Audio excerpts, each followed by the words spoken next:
I'm Jeff Bezos. What is your claim to fame? I'm the founder of Amazon.com. From the award-winning producers of The Facebook Dilemma, Richest guy in the world. Frontline investigates Amazon. Amazon taking over the world a good thing? Questioning those who run the company.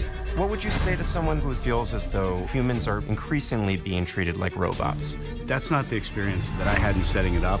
And those no longer there. Most people would assume there is a pretty high safety standard on Amazon. And that assumption would be incorrect. The tools are not what I call battle-tested. We're asking if Amazon is a monopoly. The question for the democracy is, are we okay with one company essentially winning capitalism? How did you and Jeff think about the call to break you guys up? Simply because the company's been successful doesn't mean it's somehow too big. Now on Frontline, domination was very much the idea. Amazon Empire. Jeff Bezos has already conquered the retail frontier. Now he's got a plan to colonize the final. Bezos is laying out his plans for colonizing space. Bezos is known for going big, and now he's literally shooting for the moon. In May of 2019, Jeff Bezos, the richest person on the planet, unveiled his latest invention. This is Blue Moon. It's time to go back to the moon, this time to stay. Jeff has said over and over again that the most important work he's doing is work in space. What he's built with Amazon is really important and really interesting, and it's revolutionized commerce. But it's only revolutionized commerce. Bezos' plan is to chart a new course for the future of humanity. Manufactured worlds rotated to create artificial gravity with centrifugal force. These are very large structures, miles on end, and they hold 1 million people or more each. It's an idea he's had since he was a teenager. This is me in high school, and I want to highlight this quote: "The Earth is finite, and if the world economy and population is to keep expanding, space is the only way to go." I still believe that. The way Jeff Bezos sees it is that consumerism is an example of how today's society lives better than our parents did and our grandparents. And he wants, future generations to continue to have an increasingly better lifestyle. These are beautiful. People are going to want to live here. Bezos unveiled his extraterrestrial plans at a time of growing concern about the empire he's built here on Earth. Amazon is the great disruptor, from books to retail to grocery stores. For more than 25 years, Jeff Bezos has been disrupting and transforming almost every aspect of our modern lives. Once you start connecting the dots, you see that Amazon is building all of the invisible infrastructure for our futures. Amazon announced a healthcare partnership. Amazon is helping the CIA build a secure cloud. How much of the internet do you run? It's a good question. It's a lot, though. But in recent years, Amazon and Bezos have come under scrutiny for their aggressive tactics and expanding power. Everything that is admirable about Amazon is also something that we should fear about it. For the past year, we've been investigating how Jeff Bezos built his empire and at what cost. And so think about this. Big things start small.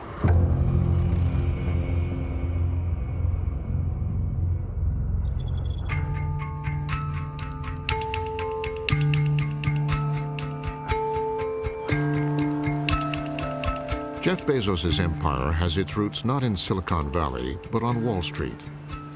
That's where the young Princeton graduate went to work in the early 1990s at a secretive hedge fund called D.E. Shaw. David Shaw was the one who revolutionized Wall Street by introducing data. And I think Jeff really embraced that idea that, hey, if you have data, ultimately you win. One of the things that David Shaw asked Jeff Bezos to do was to go and investigate new businesses, and in particular, this new thing in the early 90s called the World Wide Web. We all know that a communications revolution is underway in this country. What is the internet? It's sort of the mother of all networks. It's information highways. It's kind of like your remote control to the world. Bezos was quick to see the untapped potential of the new digital landscape and was determined to get in on it. I came across the startling statistic that web usage was growing at 2,300% a year. So I decided I would try and find a business plan that made sense in the context of that growth. And I picked books as the first best product to sell online. Because books are incredibly unusual in one respect, and that is that there are more items in the book category than there are items in any other category by far. So when you have that many items, you can literally build a store online that couldn't exist any other way. The store he was imagining didn't exist, so he decided to build it himself.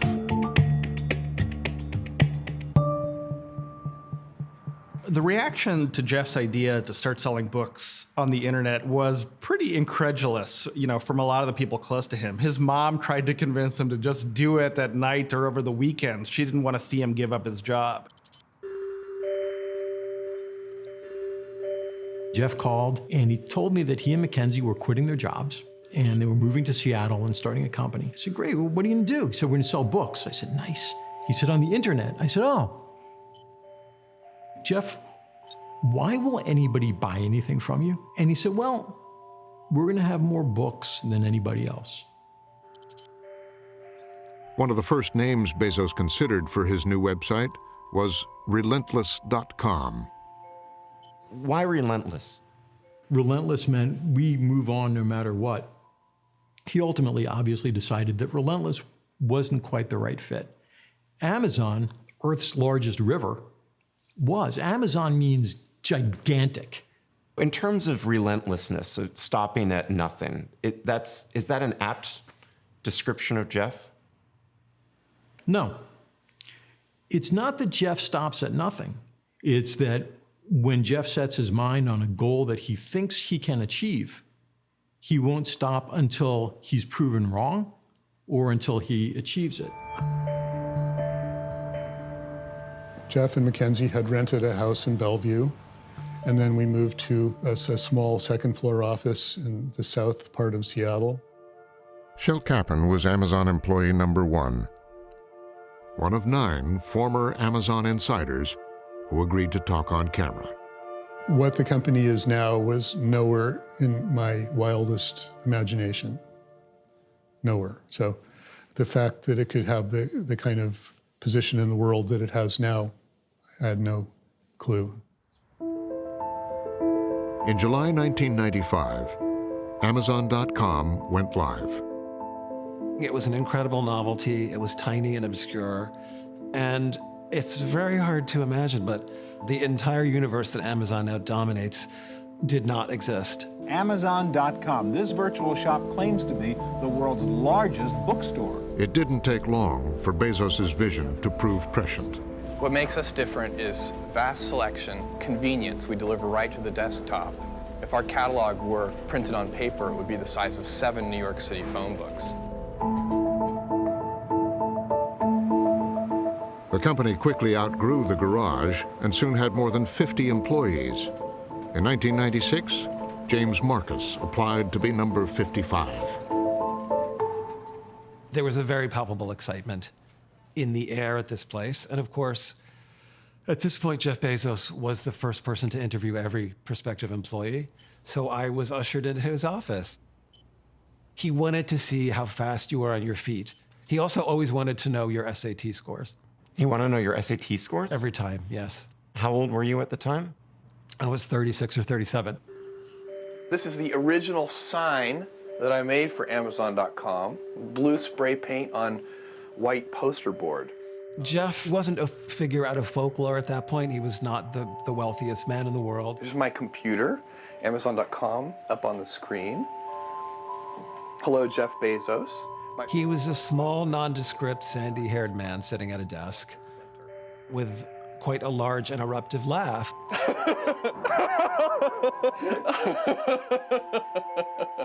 But he wasn't threatening. He was a normal guy to a sort of amazing extent. Hal 9000 hat is very important. Hal and I share a birthday. We're both born on January 12th.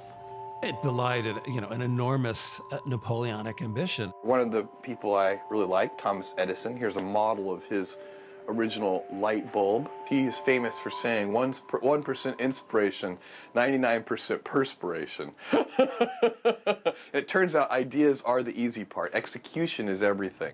Domination was on Jeff's mind from the beginning. One of his sort of second-in-command people said to me, you have to understand that Jeff wants to sell many more things than books. And Jeff's idea is that in the near-distant future, you could buy a kayak from Amazon. And after you bought the kayak, you could figure out good places to kayak and buy travel services from Amazon. So those ambitions were very clear, and this was very early on. But he was clearly thinking in those terms from the get-go. How did that ring to you at the time? A little bit exciting and a little bit nutty. Amazon.com, very good website. You should really try it. If you signed on to work at a kind of futuristic bookstore, and the guy who owned it was suddenly talking about selling, every object in the universe, you just weren't sure how seriously to take it.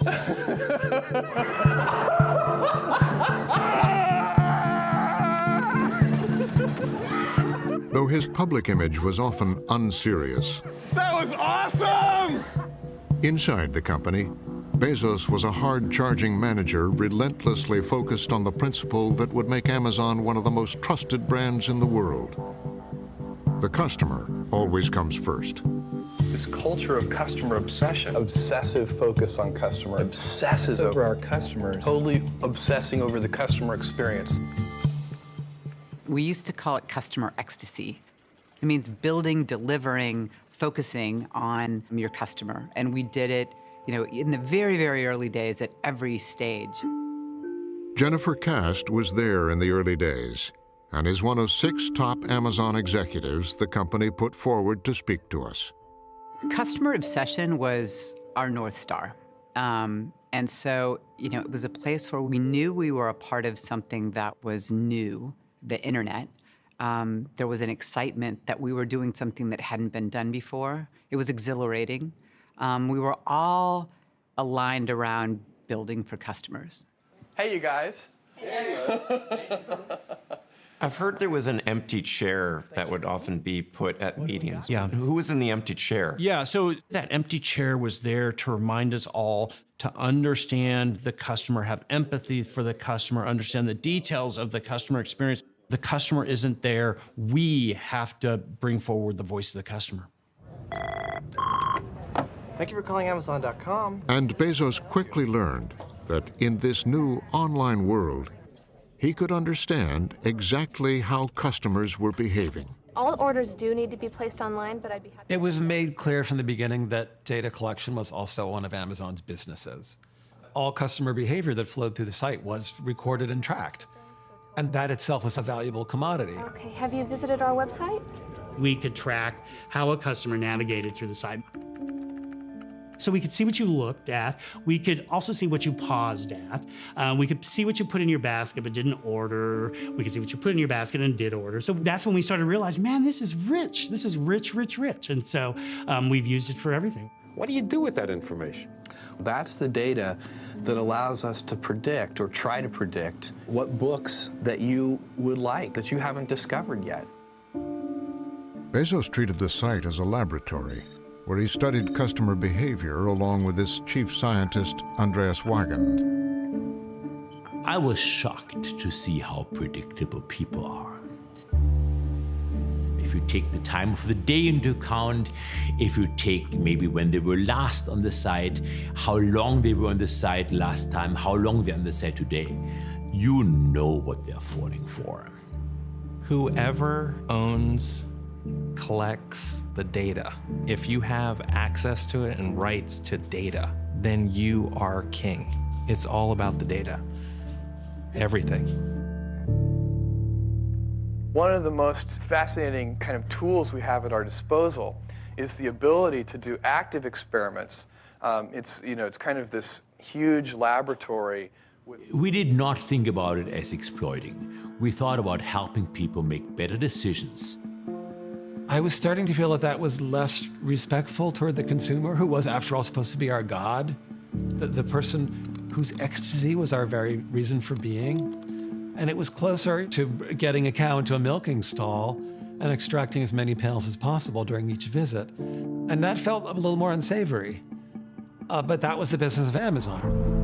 Amazon has added 880,000 new customers. While Bezos was using these insights to bring more and more customers into Amazon, The number of customers who use the website has increased fourfold. there was one thing he hadn't done yet. The company's never made a profit. That's right. Now, why? How does it? Why? How does that? Why? Seems like a new math, doesn't it? Bezos would spend years losing money trying to beat his competition. And he convinced investors to go along with it. One of Jeff Bezos' greatest accomplishments has been his ability to get Wall Street to accept the fact that for 20-some years, Amazon wasn't going to be very profitable. And that's okay, because they're building infrastructure that will create huge opportunities for them to gain scale and gain customers and gain business. He spelled it out in a letter to shareholders after the company first went public.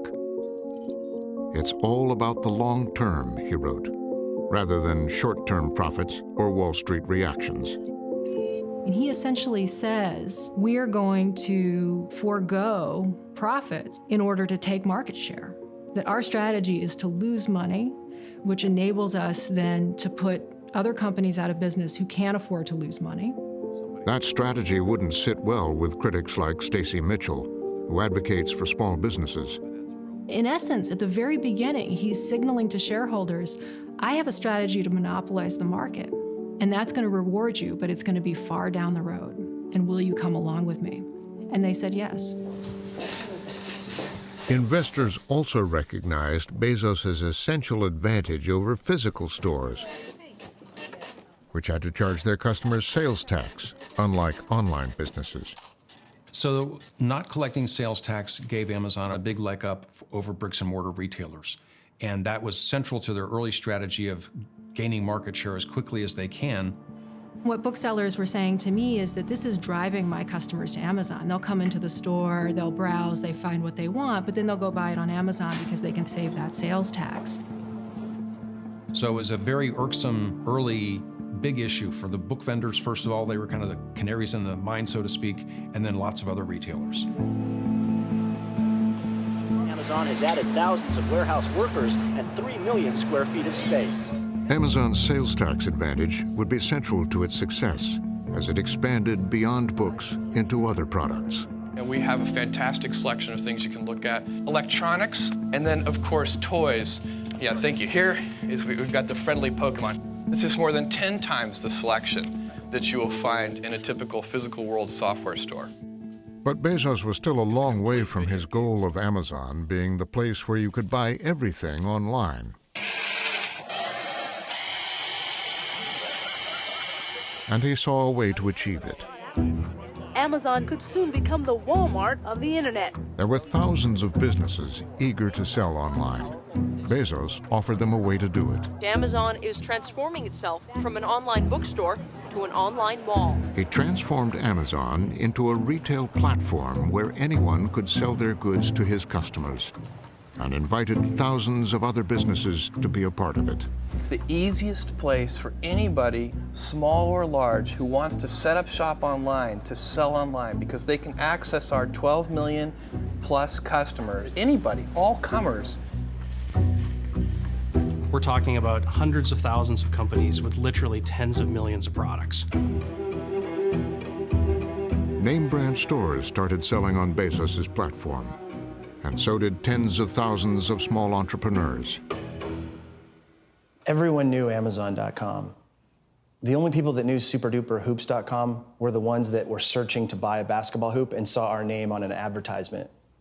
To us, it was really a no-brainer. We knew that we would, increase our sales. First year, we did 100,000. Next year, we did 1 million. We did 2 million, 4 million. We were doubling every year in the early days. It was great for the companies, and even greater for Jeff Bezos. Amazon has become the most recognizable name in e-commerce. Not only would he take a cut of everything other businesses sold, he'd also keep his own store on the platform, competing against everyone else in the marketplace he owned and controlled. He owns the main street. He has the main street real estate. Not just one building on a corner, the entire main street.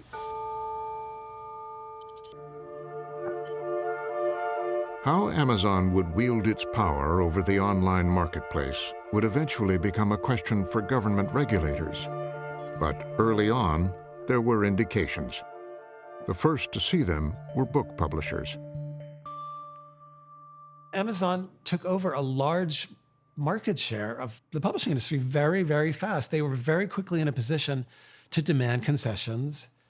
You know, I think that was a moment where publishers started to realize, oh, wait a minute, like they're our partner, but they now have the beginnings of a boot on our windpipe. Inside the company, they had launched a strategy that some called the Gazelle Project, because they'd heard Bezos wanted them to pursue publishers the way a cheetah pursues a sickly gazelle. Well, you don't go after the strongest. It's like the cheetah.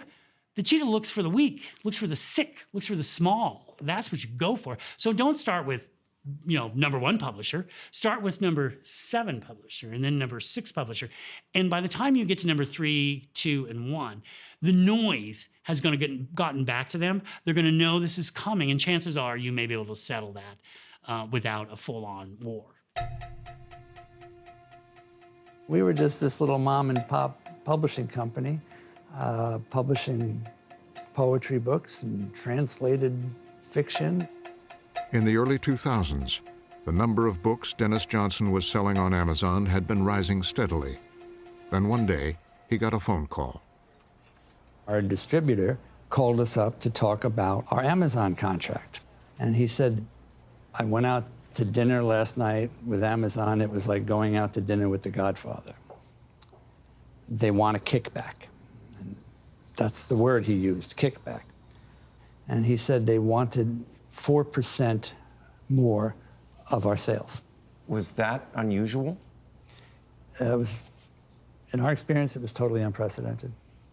Yes. Randy Miller ran the European book team and says he saw nothing wrong with Amazon's tough tactics to challenge publishers on prices and profit margins. In order to bring them into line, we would actually take them out of automated merchandising, take their prices up to list price. We would put references on the product page, their product page, saying, you want this book on this topic for a way cheaper price? Click here. And we'd send them to whoever we thought their worst competitor was. That was how Amazon forced their vendors to comply. But that's an old Walmart trick. I mean, it wasn't like Amazon created that, and it made a difference. And Jeff kind of got excited about it. When Dennis Johnson still refused to give in to Amazon's terms, he says the buy button on all Melville House books suddenly disappeared, making it impossible for customers to purchase them on Amazon. I mean, this is the company that referred to little publishers like me as wounded gazelles, I believe. That's how they think. That's how he thought from the beginning. And we eventually had to pay what at the time I called a bribe. And our attitude toward Amazon was, render unto Caesar that which is Caesar's, and carry on as best you can. Jeff Bezos may say that Amazon comes along and has given publishers like yourself access to a huge distribution channel for your books. Has Amazon been good for your business? Well, absolutely they have. Any bookseller that sells our books is good for our business. So I'm not complaining that Amazon is selling our books. I'm just complaining of the way that their tactics are hurting the industry I love. In addition to granting interviews, Amazon responded to written questions.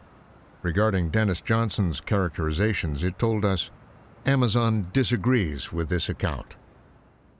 Were you uncomfortable with that sort of ruthlessness ever? Well, no, because I was in retail. I mean, people think that's ruthless. I looked at some people at Amazon, wow, that's kind of mean. And I'm like, oh, a retailer and a supplier having a disagreement? Stop the presses. It happens all the time. I mean, you've got finite margin, and somebody's going to have to give. And a lot of times Amazon wasn't the one giving. Kindle is a purpose-built reading device. The tension between Amazon and book publishers would ramp up even further with the unveiling of the Kindle. which helped the industry transition to the digital age, but gave Amazon more power to set prices lower. And new releases are only $9.99. Around that time, Barry Lynn, an advocate for broad antitrust enforcement, was growing increasingly concerned by what he was hearing from publishers. If the door was open, the publisher would say, hey, you know, Amazon, they're just a terrific customer. They're our biggest customer. They buy the most books. They sell the most books. We love them. And you close the door and they say, Amazon is destroying our business model. They're destroying our business. They have way too much power. We must do something about them. Lynn wanted publishers to speak up publicly and thought federal antitrust regulators might investigate whether Amazon was a monopoly, illegally abusing its market dominance in anti-competitive ways. And they'd say, no way, I'm not going to talk about Amazon in public. I'm not talking about them on Capitol Hill. They will take retribution against me. To which you responded, well, that's why we have to do something about it. Jennifer Cast ran Amazon's books division in its formative years. We've had a difficult time in some ways getting publishers to talk to us on camera about Amazon.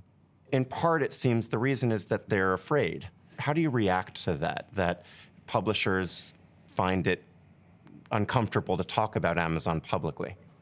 I don't know. I mean, I haven't seen that. Yeah. I haven't been in your shoes. I'm sure they have.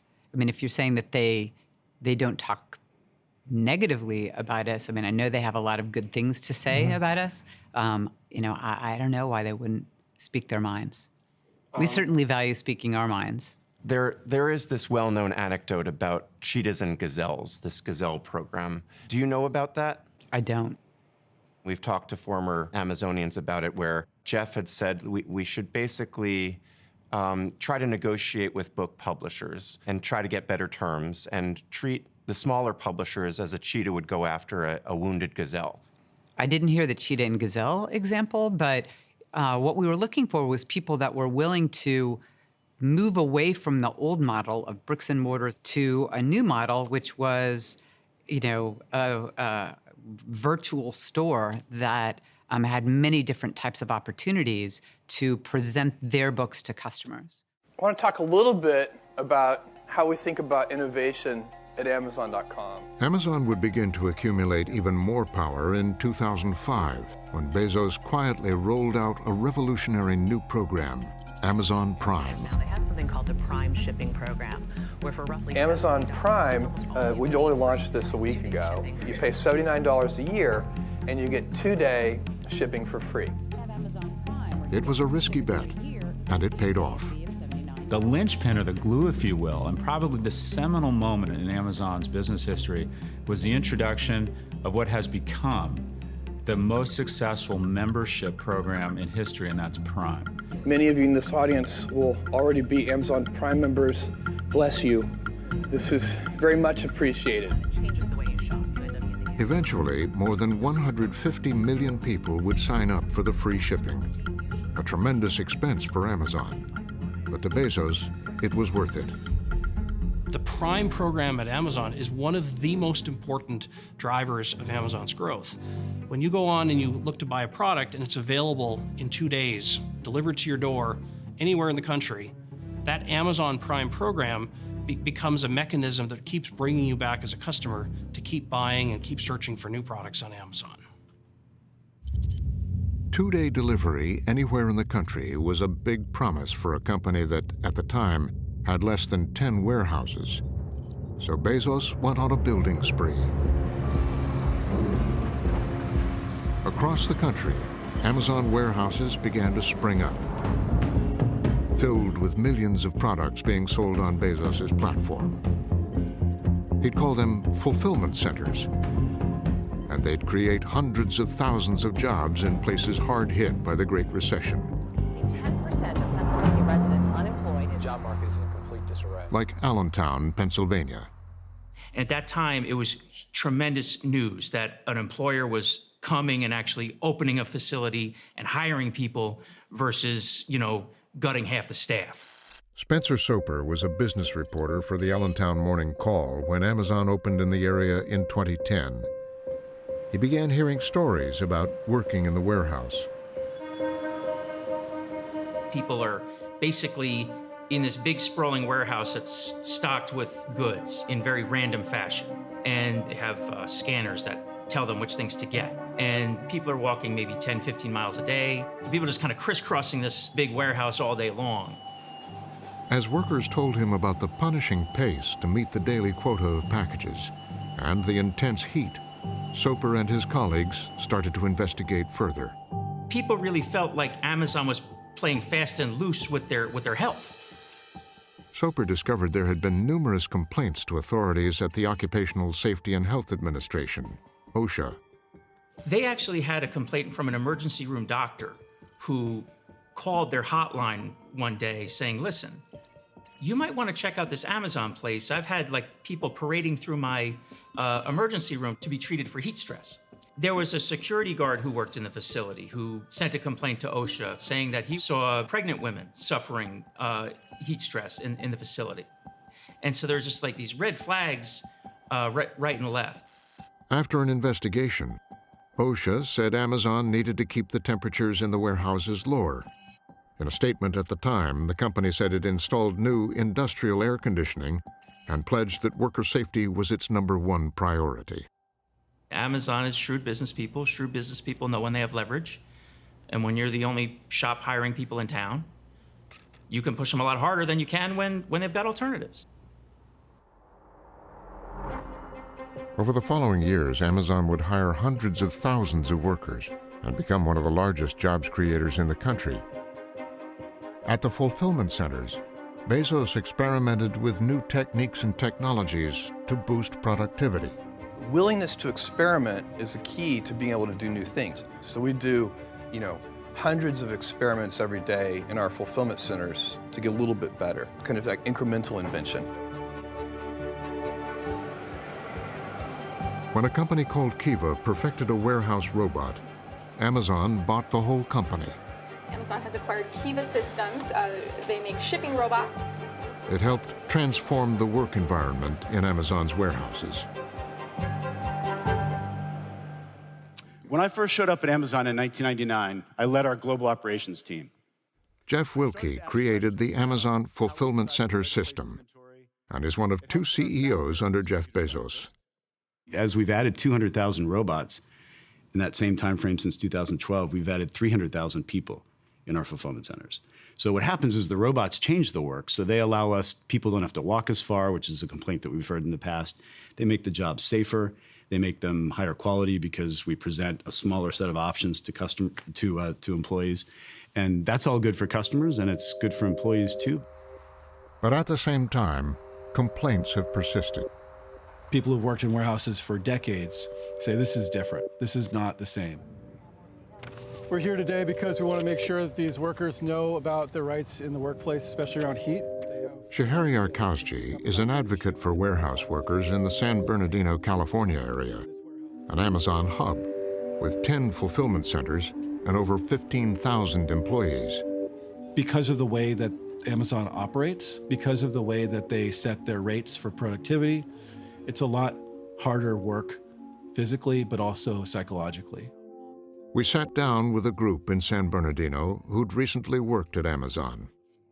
When they first got here, I thought it was exciting. Like for me, I was thinking maybe I could find a place where, I'm gonna set roots of a good job, move up in place. But after being there for a while, I was like, there's no way.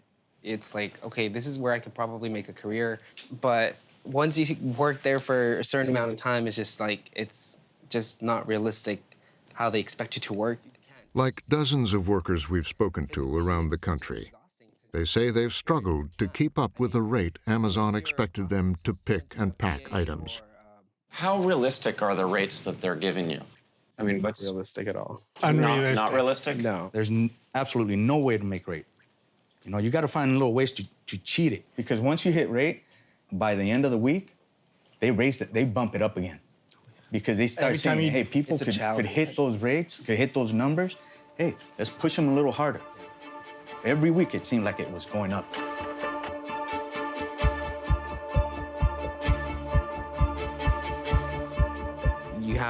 security cameras right behind you at all times that are looking at you 24/7. And if you don't meet standards or the rates, you're out the door, you're just disposable. Every worker has a scanner at all times that basically track exactly where you're at. And they have a little blue line at the bottom of the screen, and it has like how many seconds that you have to have it done by the time it hits 0. And it puts you into panic mode. And pretty much you can't talk to people. You can't be in the same aisle as them. You just constantly have to sit there scanning like a robot all day long. If they catch you not scanning, you get a write-up. And what they're doing is they're producing this massive data that they are using to be able to analyze the entire workforce. We're not treated as human beings. We're not even treated as robots. We're treated as part of the data stream. It's the incentive at any warehouse on any assembly line to get the most out of any worker, you know, to make rates, to be as efficient as possible, to be as productive as possible. So I don't see exactly what's different about Amazon as opposed to any other warehouse. Amazon is the cutting edge. Other warehouses are starting to adopt these technologies. Other companies are definitely interested in doing what Amazon is doing. Data collection could become basically the standard for all workers, and that you're never good enough. You're never able to keep up. Amazon told us work rates are not based on an individual employee's performance, and that the scanning devices workers use are not for tracking people, but inventory, a common practice in the warehouse industry. We've talked to workers around the country, both current and former workers. They've described the pace of work as being really grueling. In the early thinking about rates and how far you could push human beings in terms of their productivity, what was the thinking about that? Well, obviously, if the rates are too high, you're not going to have people showing up for work. So we have 600,000 people at the company. Most of them are in the fulfillment centers. And they come to work every day. They stay for years. These are considered great jobs in the hundreds of communities where we have fulfillment centers all over the world. And in the US, we have almost every state has an operation in it. And people come to work because these are great jobs. They're safe. We pay double the minimum wage, the national minimum wage. We have terrific benefits. The benefits for the folks that work on the floor are the same benefits that my family has access to. Our family leave is like 20 weeks. So the rates are set so that we can accomplish what we need to, which is get orders to customers in a reasonable time and in a high quality way. And that creates a workplace that people want to come back to, and they do. Amazon wouldn't tell us how long fulfillment center workers stay on the job or how often they're injured. But workers we spoke to say the rates are higher than other warehouses, and that the company rebuffs attempts to unionize. We do not believe unions are in the best interest of our customers, our shareholders, or most importantly, our associates. This is a clip from a video the company says it used in the past to teach managers about employees' rights and labor laws. The most obvious signs would include use of words associated with unions or union-led movements like living wage or steward. Early on, Amazon took a position to basically be anti-union. Why was that decision made? I don't think we made the decision to be anti-union. We just feel that all of the things that unions would want to get us to do, we've already done. What about setting rate, though? Do you not see that there's a little bit more leverage in the hands of management in this scenario than there would be in a unionized environment? I don't know. It's hard to speculate on that, but I do think that we have the obligation to set rates that are, again, going to encourage people to seek these jobs and deliver for customers, you know, what we've promised. What would you say to someone, though, who's worked in your fulfillment centers that feels as though there's been that humans are increasingly being treated like robots? Because it's something that we've actually heard, and I don't sense it's hyperbole. Well, that's not the experience that I had in setting it up or that I've seen. It's certainly true that these jobs are not for everybody. And there may be people that don't want to do this kind of work. Amazon executives also stress the company has become an industry leader in training its workforce for career advancement. We just announced a pledge recently to spend $700 million to upskill, which is basically creating career opportunities for people, 100,000 of our employees. We pay 95% of tuition to go to college to get a skill that isn't about Amazon, that's about creating options for the employees. And I would expect those people to take advantage of that, work for us for a couple of years, and then go do something that they would much rather do, and that's okay. There'll be people that will hear what you all are saying, and they'll say, well, you signed up for physical labor. A job is a job. There were benefits, and they're now investing $700 million to do retraining for other types of jobs. What's the real grievance? What is there to complain about? I actually used to think that way for a while. When I first started, whoever I heard complaints from was like, well, it was in the job description and you signed up for it. The part they don't talk about is the safety rules that you have to ignore to make rate. It's not just you go in, okay, and you do your job and that's it. So you're in a weird bind. It's incredibly hard to meet rate while following all the safety procedures. A complaint that we've heard from workers in terms of the sort of automation of their work as humans. Some of them telling us that, yes, there are high safety standards in these fulfillment centers, but that in order to make rate, they're having to cheat the standard a little bit. Well, I would say that's not okay. So from the moment that I arrived 20 years ago, I made it very clear to our operations teams that we will not compromise the safety of our employees to do anything else. So we have a culture that if we are asking people to do something that they have to do too fast to be safe, they can raise their hand and say this isn't right, and we'll fix it. For years, Amazon has put a happy face on its business and its workforce. Give a little bit. Give a little bit of your love. Even in Amazon's commercials, the people are almost like shadows and silhouettes. It's all about boxes, and there's just like happy boxes singing and bumbling their way to your door, like, oh, no, no. There's so much that we need. Hello. They don't want you to even think about how they do this. They just want you to be wowed and, oh, how'd this get here? I'll give a little bit of my love to you. They wanted people to just think, whoa, magic.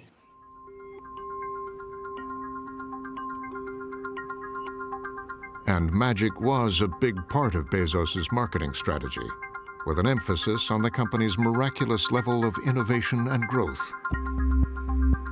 We started Amazon Prime in 2005, but then something very extraordinary happened. This. In 2011, the slope of that graph changed a lot. As Amazon grew, he wanted his top executives to think about the kind of company it was becoming. He wrote a memo titled Amazon.love. A copy of it was obtained by Brad Stone. The memo is another example of Jeff being very prescient about the future. It's Jeff grappling with the idea that not all big companies are loved, that there is something that we get uncomfortable with when we talk about very big companies. Rudeness is not cool. Defeating tiny guys is not cool. Risk-taking is cool.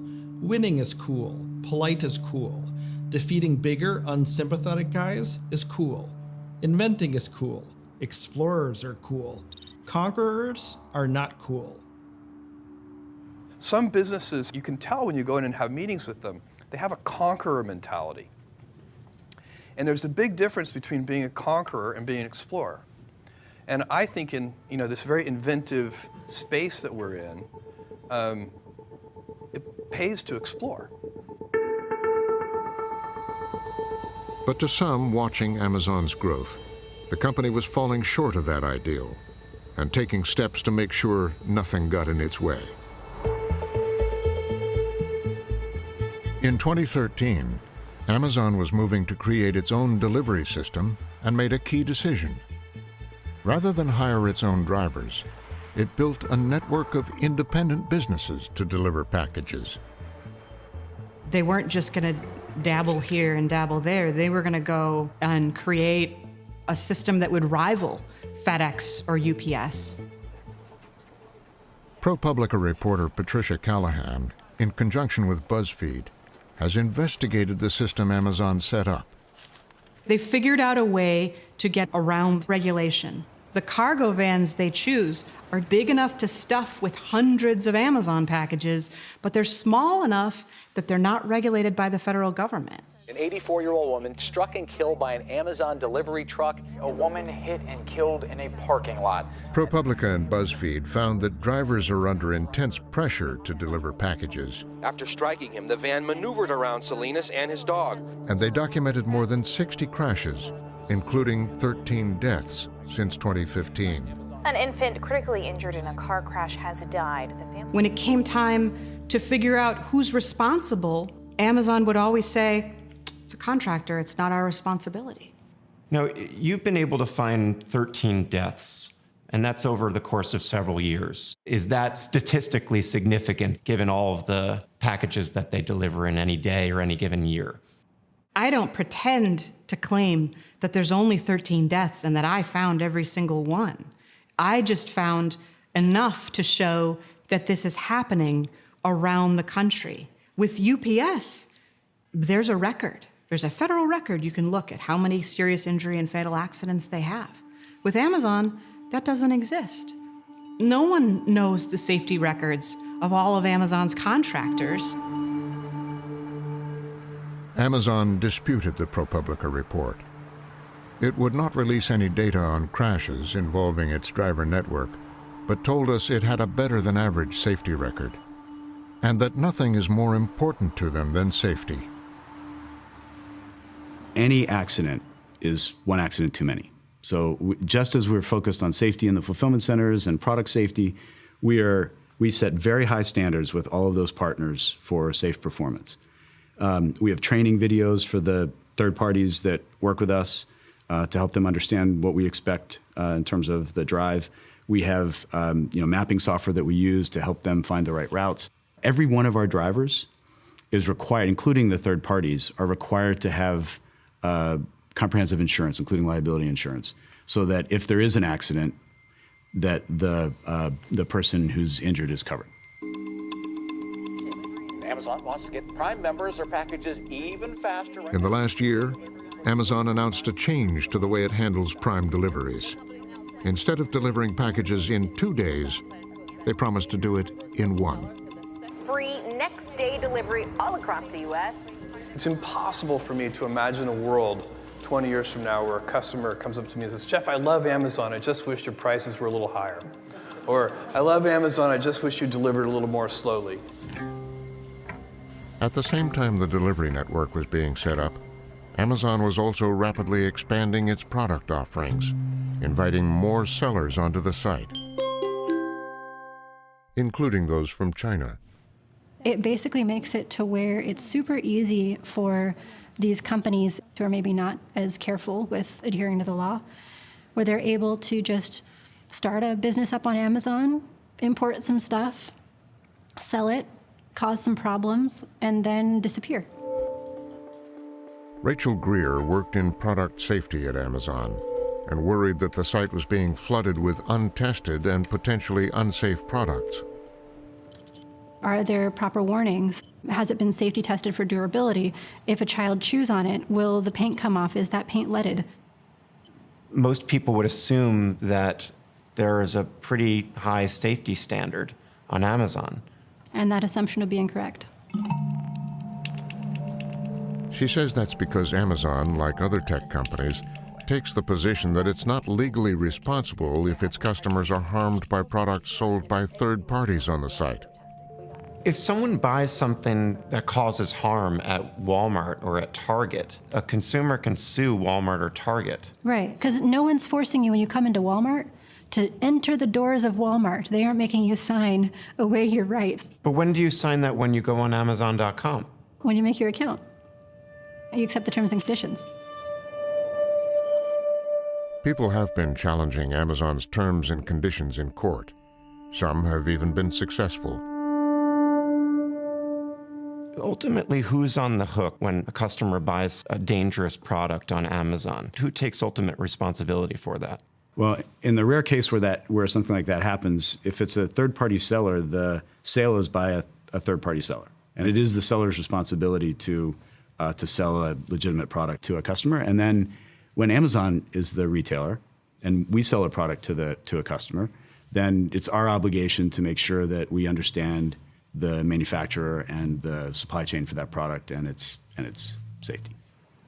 But when the other sellers are selling in your store, you're not responsible for it ultimately if they're selling your customer a defective or dangerous product?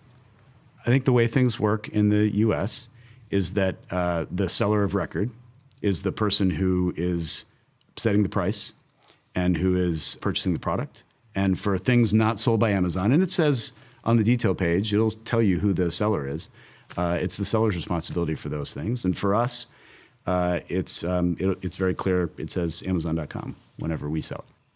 Do you audit your sellers in terms of whether they're actually providing safe products to your customers? We do. Some of our sales, so about almost 60% of our sales are by third parties. And those sales, some of them come directly from the third party, so we're not involved at all. But you take a cut. I mean, it's on your infrastructure. It goes through Amazon.com. So I mean, well, it's on our infrastructure in terms of the website and payments, but we're and fees that you're taking a cut of the sale, sure, right? Sure, and we're providing traffic that it's kind of the way they think about marketing is why they would pay that fee, but. It's harder to, before an experience, inspect that product. South Carolina woman who bought a hairdryer on Amazon said this happened. Fire is coming out of the hairdryer. Amazon's approach has had consequences. A hoverboard caused a fire that destroyed their home. Dangerous products were flagged by authorities in Washington state. Found dozens of school supplies that had high levels of toxic metals. And a recent report found thousands of banned, unsafe, or mislabeled products. I'm having a hard time understanding something, which is that Amazon's entire brand is about the customer. Yes. Right? That it's... I reminded them of this over and over again. You reminded them of what? Just said that no customer wants to buy an unsafe product. No customer wants selection that harms their child. No customer wants to buy something that burns down their house because it looks cool and it's the latest, coolest thing. Sitting here today, are you able to basically say that the products that you sell on Amazon.com are safe? What I can say is we work really hard to make sure that they're safe. We've spent $400 million in the last year on systems that seek out things that are not safe. And there are millions of sellers and hundreds of millions of products. And our job is to, as fast as we can, weed out the ones that don't belong on our site. We're going to have to be vigilant as a retailer and as a technology company. And we are definitely dedicated to protecting the safety of our customers. We heard that concern for the customer over and over in our interviews with Amazon executives. Customer trust in a company like Amazon, it's sort of foundational. Customer obsession is the first leadership principle, and it's not a corporate slogan. We try to stay really focused on customers. Very focused on delivering results for our customers. Providing a great customer experience that customers want. Delivering that customer delight. This commitment to the customer and to keeping prices low had another benefit. It helped them avoid running afoul of regulators who enforce the nation's antitrust laws. It's important to understand sort of that there's two fundamental philosophies of antitrust, of anti-monopoly law. There's the traditional philosophy in which you want to break up all potential concentrations of power that you can, but for the last 30 years, there's been this change in how we do antitrust. And this is the idea that the only purpose of antitrust should be to drive prices lower to serve the interest of the consumer. Lynn had been urging regulators to take a more traditional approach and examine whether the company was gaining market power in exploitative ways, stifling fair competition, but keeping prices low for consumers. We live in a society of consumers, though, and seemingly there is some net benefit to all of us when prices are low. So what's wrong with that view of things? It's obviously good for all people, if we can drive down prices, if we have lower priced drugs, if we have books that anybody could buy. That's a good thing. It's a good thing for society. And it's a good thing for us as consumers. But we're not only consumers, we're also citizens. We're also producers. We're also people who think and who make things and who grow things. And we want to have access to open markets. Once again, the tension was most pronounced with book publishers. Amazon was selling around 40% of all new books in America and 2/3 of all electronic books, thanks to the success of the Kindle. Then one of the world's largest publishers, Hachette, decided to push back. Franklin Foer was one of its authors. Hachette and Amazon set out to renegotiate their ebook contract. And Hachette said, no, we don't accept the terms of your contract. And Amazon basically said, to hell with you, Hachette.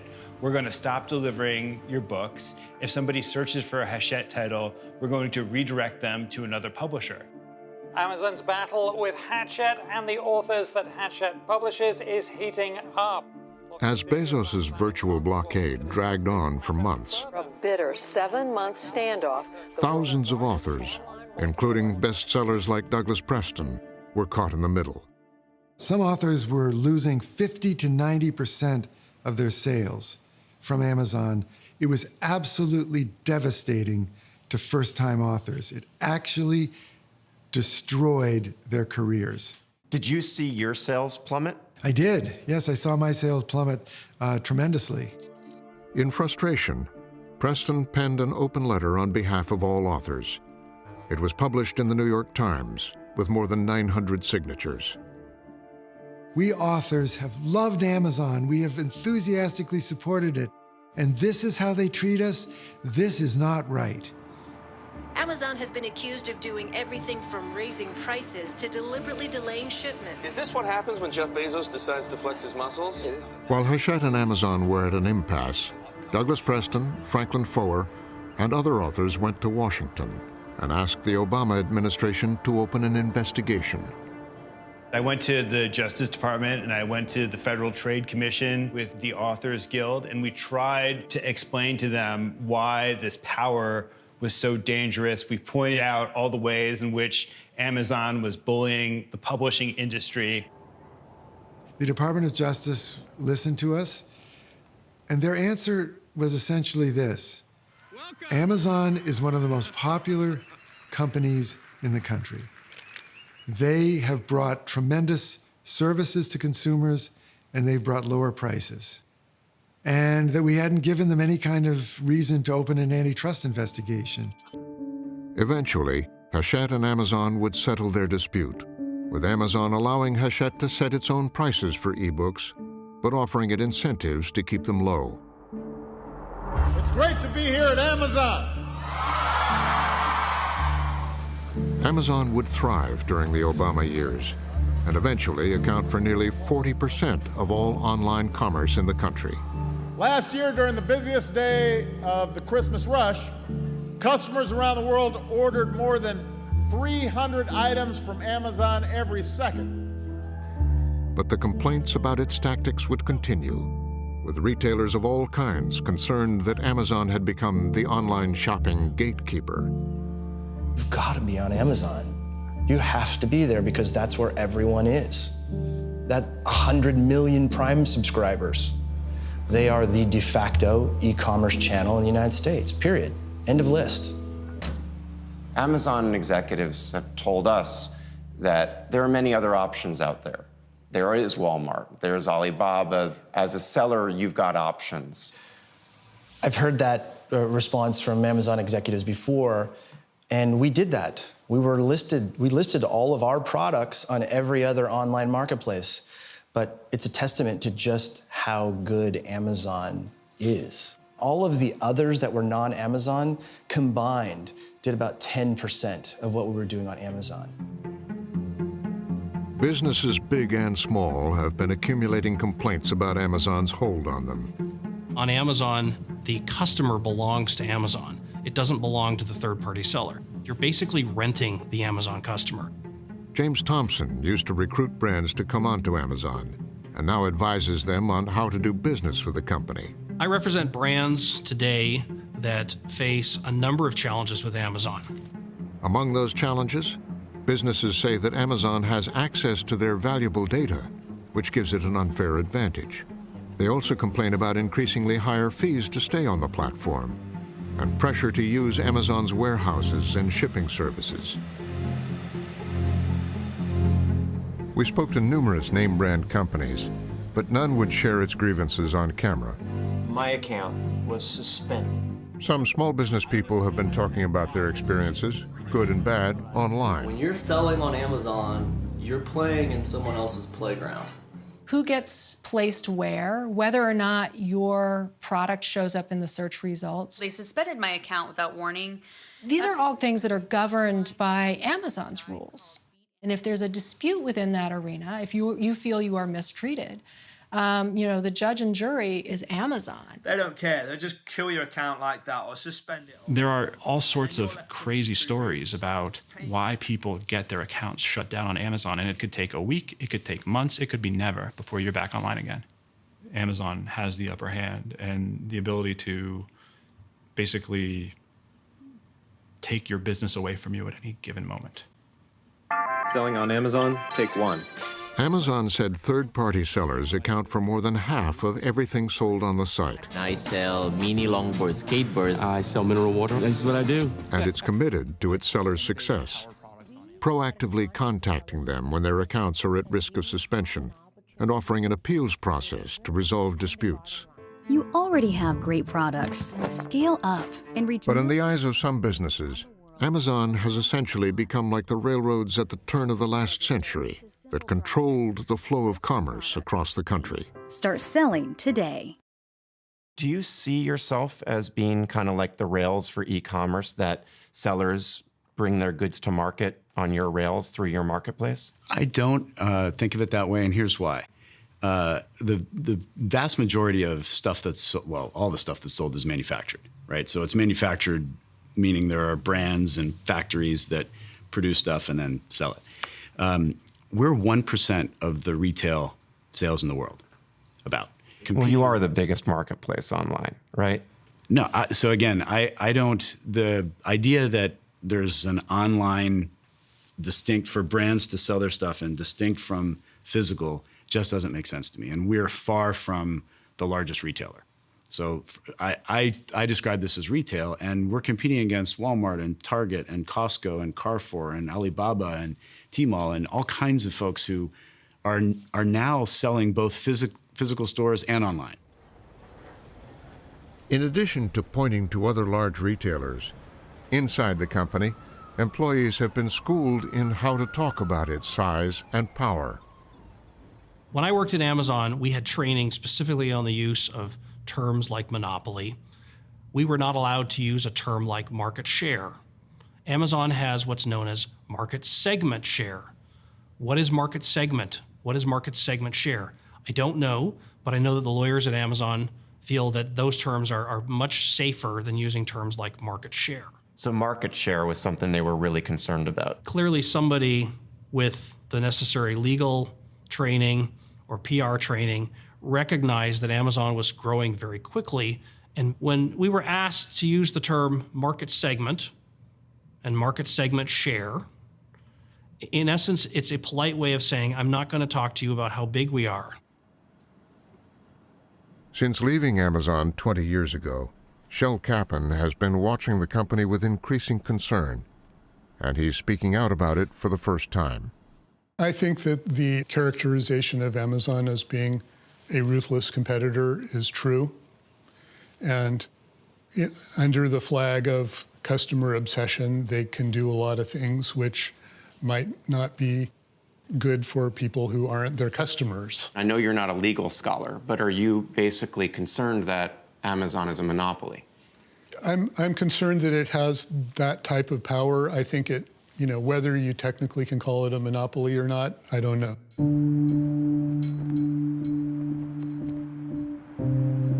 That question has continued to loom over Amazon. I think that Amazon is looking out, and the existential threat that they may face is going to be from government.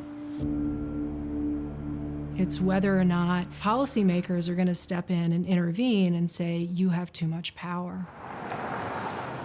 For years, Bezos has been ramping up Amazon's profile in Washington. Amazon has been lobbying the FAA to lift... Trying to cozy up the politicians so that they will give him the biggest tax breaks around. Spending millions a year on lobbying. Amazon lobbied more government entities than any other tech company. And hiring as its spokesman the former White House press secretary, Jay Carney. You've got an army of lobbyists, many of whom have revolved in and out of government, including yourself. What are you hoping to get for all that lobbying spend and all that influence?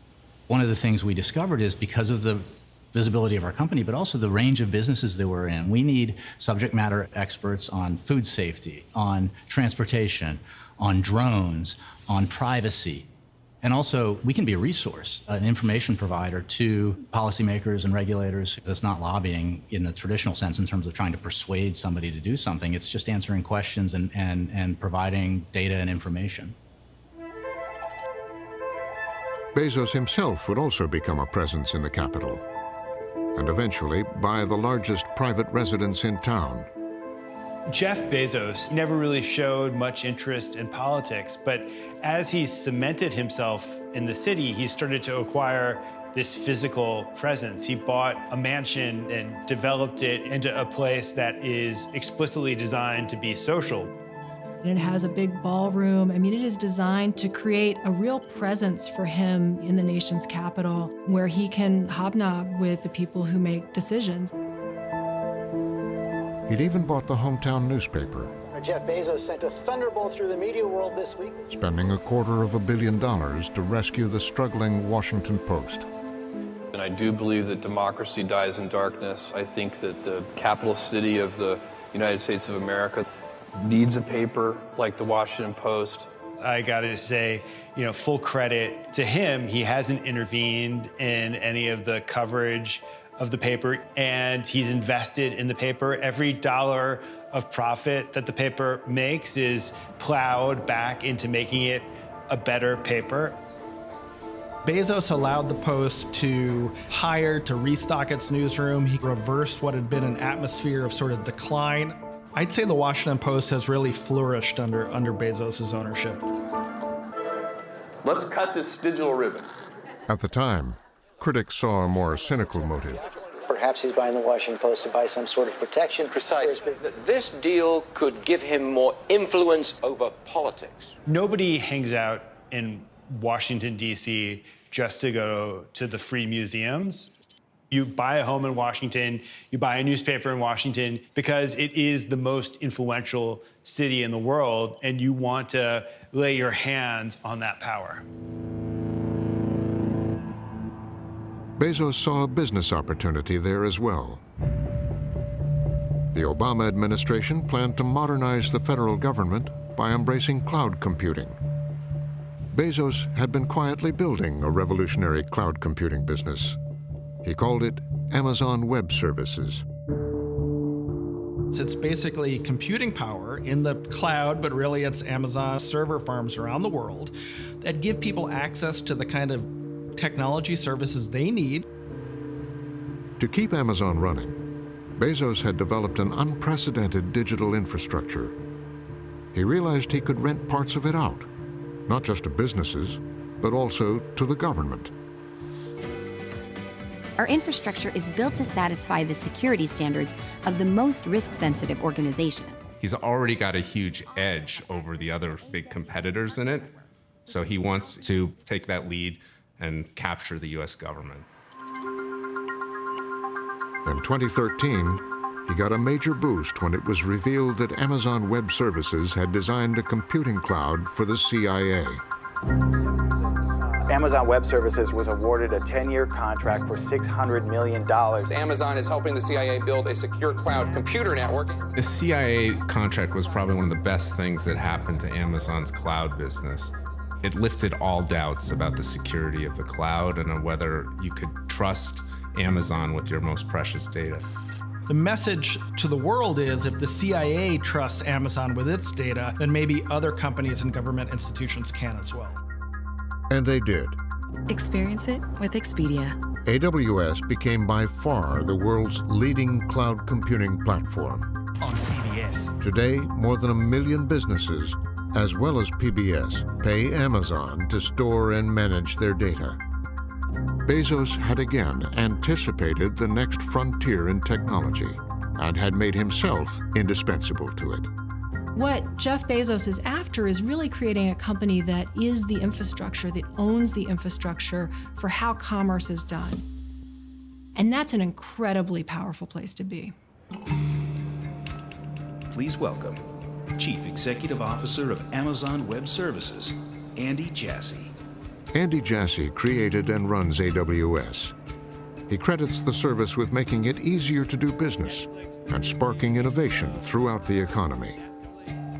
Look at what AWS has enabled with regard to change in our society. Look at Netflix changed the way that we consume digital content, and Airbnb changed the way that we get accommodations, and Ola and Grab and Lyft and Uber changed the way that we get transportation. AWS has been a part of enabling all of these huge innovations and changes in consumer experiences that have made life better for people.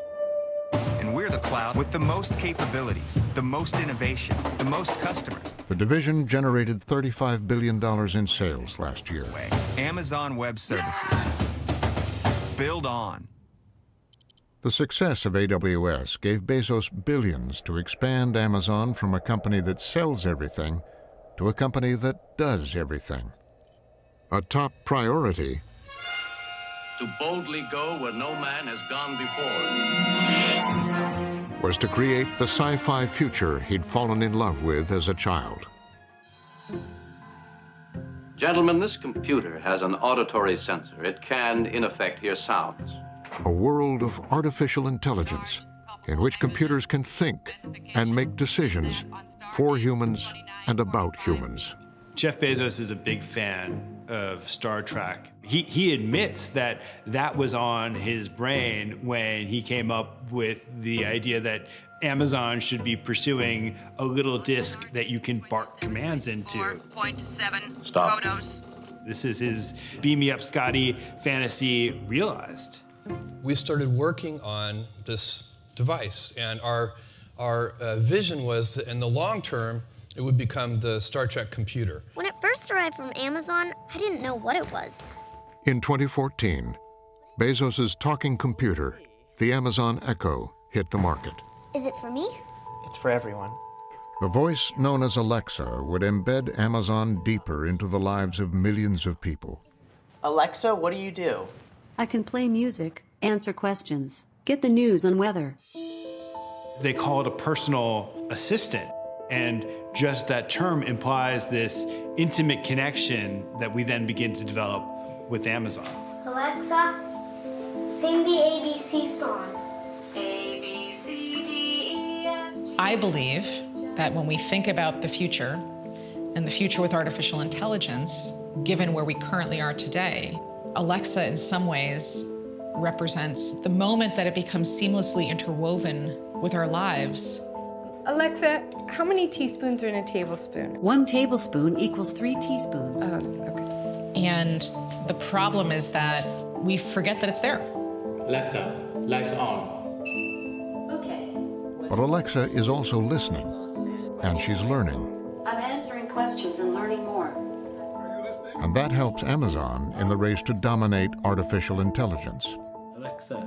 Every time you ask Alexa something, you're making the Alexa algorithm better. It's one of the reasons why Amazon, having had a head start, is able to kind of preserve that head start because they've got the most data of anyone.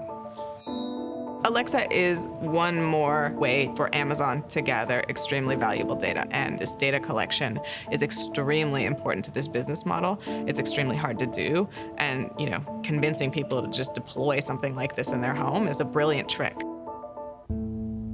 Dave Limp is Amazon's head of devices. How is it that you convinced tens of millions of people to put what is essentially a listening device in their homes? Well, I would first disagree with the premise. It's not a listening device. The device in its core it has a detector on it. We call it internally a wake word engine. And that detector is listening, not really listening, it's detecting one thing and one thing only, which is the word you've said that you want to get the attention of that echo. Once the device is awake and the blue light is on, it's recording. And last year, it was revealed that Amazon employs thousands of people around the world to listen and transcribe some of those recordings to help train the system. Do you think that you did a good enough job of disclosing that to consumers, that there are humans involved in listening to these recordings? We try to articulate what we're doing with our products as clearly as we can. But if I could go back in time and I could be more clear and the team could be more clear on how we were using human beings to annotate a small percentage of the data, I would, for sure. What I would say, though, is that once we realized that customers didn't clearly understand this, and within a couple days, we added an opt-out feature so that customers could turn off annotation if they so chose. And then within a month or two later, we allowed people to auto-delete data, which they also asked for within that time frame. We're not going to always be perfect, but when we make mistakes, I think the key is that we correct them very quickly on behalf of customers. But even one of the founders of Amazon Web Services approaches his Alexa devices with caution. When do you turn off your Alexa? I turn off my Alexa when I know for a fact that the conversation that I'm going to have or whenever I just want to have a private moment. I don't want certain conversations to be heard by humans. Conversations that I know for a fact are not things that should be shared. Then I actually turn off those particular listening devices. We have had an incredible year. The team has invented a lot on behalf of customers, and I cannot wait to show you what we have. So far, Limp and his team have made Alexa compatible with more than 100,000 products. Echo Frames allow you to get done more around you and be more present in the everyday. Now, they're going to know more about you than anyone knows. They're trying to move as intimately as possible, and as quietly as possible, into everyday life. Echo Loop is a smart ring packed with ways to stay on top of your day. Amazon wants to have the entire environment essentially mic'd. Alexa, start my running playlist. They want your walk in the park. They want your run down the city street. Nationwide's teamed up with Amazon to bring you the all-new Echo Auto. They want what you do in your car. They want what you do in your home. Amazon Smart Oven. Alexa, bake for 30 minutes at 350 degrees. All these intimacies, all this insight is being integrated, analyzed and integrated. Alexa, alarm off. That is an extraordinary kind of power that has never before existed. After Alexa, Amazon would go on to spend nearly $1 billion to buy Ring, Hey, bud, the police are on the way. a doorbell camera and app that Amazon describes as the new neighborhood watch. Hey, get away. Get out of there. To promote it, Amazon has enlisted the help of hundreds of local police departments. It's a phenomenal tool to assist detectives. They give them access to a portal to request footage and have given free cameras to hand out and talking points. This system is so simple to use and actually... You have Amazon in partnership with police departments who have basically turned policemen into like Avon salespeople for Amazon Ring. They have given police departments talking points and marketing materials to encourage the installation of Ring by community residents. none of this was public knowledge. And this is Ring's first indoor cam. It is cute, is what I would say. Amazon has continued to expand the scope of Ring. Last fall, Dave Limp unveiled a version designed to monitor the inside of people's homes. Within weeks, hackers discovered a way to terrorize Ring customers. Come on, can you say the magic word? Who is that? I'm your best friend. I'm Santa Claus. Did you see that video? I did see that video. What'd you think of it?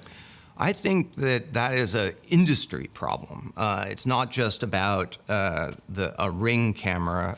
It could be about anybody's cameras. It's about any device in that, and we've already investigated that one to make sure what the root cause was. What we want to be able to do in those cases is we want to minimize them. We'd like to detect them, and we also want to build tools that give them the ability so that that makes it harder for those kinds of attacks to happen. There's a lot of bad people in this world. Here's a device that you had described as cute and seems harmless, and I'm just wondering whether you're being straight with people about the attendant risks to your customers that you are obsessed with, supposedly.